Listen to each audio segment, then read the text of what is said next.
EOH is the largest enterprise application solutions provider in South Africa. Right. Now, of course, it's a global leader and really the most significant player here locally in the application of certain products like SAP, which is a productivity and business management software tool. Here in this country, it's got clients in both private sector as well as government. Grown under the leadership of Asher Bhobot, market cap here of 19.9 billion rand, PE ratio of 21.9 and a dividend yield of 1.1%. This is, I remember the term that you used for EOH was ATM, because every time we brought it into the portfolio, we would make tons of cash. Yeah. Are we still on an upward trajectory? Yeah, we have. We've seen the share price pull back a little bit. And again, like we're talking about PEs unwinding, we've actually seen this one unwind. We're down to about a 22 on it at the moment, which you know, is interesting because the company's been fairly quiet. They report generally, you know, we normally get a trading statement towards the, you know, end of August. So it seems like it should be in the wind at the moment. I mean, it has been growing, you know, I think it's grown its revenue since it listed at something like 43% on a compound annual growth rate. This is also another debate that Paul and I have had extensively on EOH. This is very much acquisitive growth, driven by bolt-on acquisitions that are then integrated into the broader company. Now, to be fair, it's kind of both. They've done a lot of deals, it's true, but they've also organized them well. They don't ever have any comeback. They seem to be very good at integrating the new teams, allowing them to stay independent, and then doing, you know, kind of subsequent, you know, integration work. So.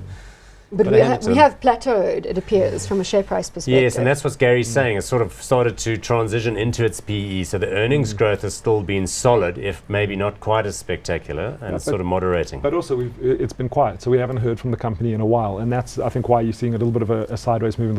The last sort of sense that we got out on the company was them buying Aptronics.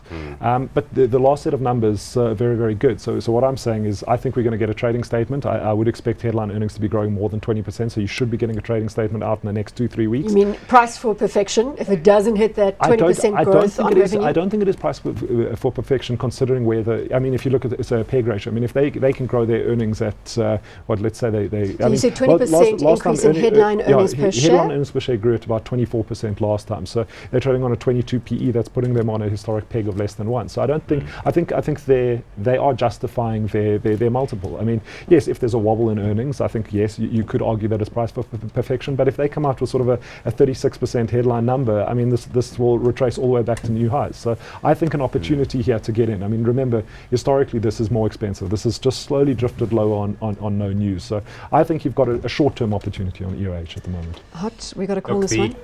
Compound annual growth rate used to be like 40%, and now it's sort of slowed down a little bit. But as Gary said, he thinks maybe it could go back there. And that was accomplished through this combination of internal as well as acquisitive growth. I don't know. We actually own a small position in this one in the hot stocks portfolio. But now we've got to test your level of conviction when it comes to investment of the day. Let's not make a decision now.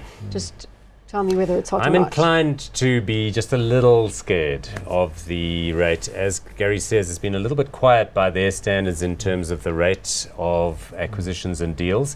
And I think that's also a scale issue. You know, at some point when you're relatively small, you can buy businesses for 100 million or 200 million and it makes a difference. Now they're at this scale, you've got to do bigger deals to move the needle, and we haven't really seen any, so it's going to be down to how well they're doing internally.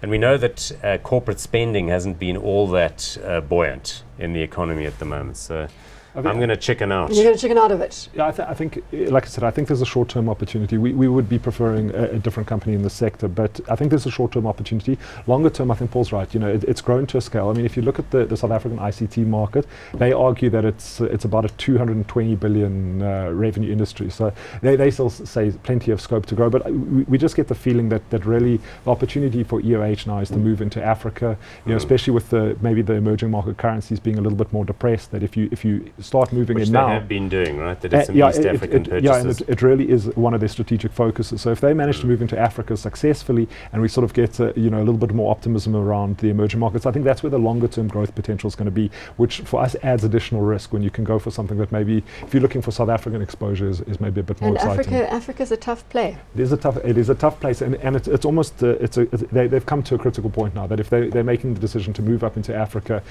for us it adds a lot of risk to the counter. But I'm still going to go go hot. You're going to go hot. I still think you've got to go I hot. thought you were leading into a not hot, but No. you surprised us all and go I'm hot. qualifying my hot, but it's definitely still a hot company, and I think next 3-4 weeks you might see a rapid share price appreciation. So a short-term opportunity for me.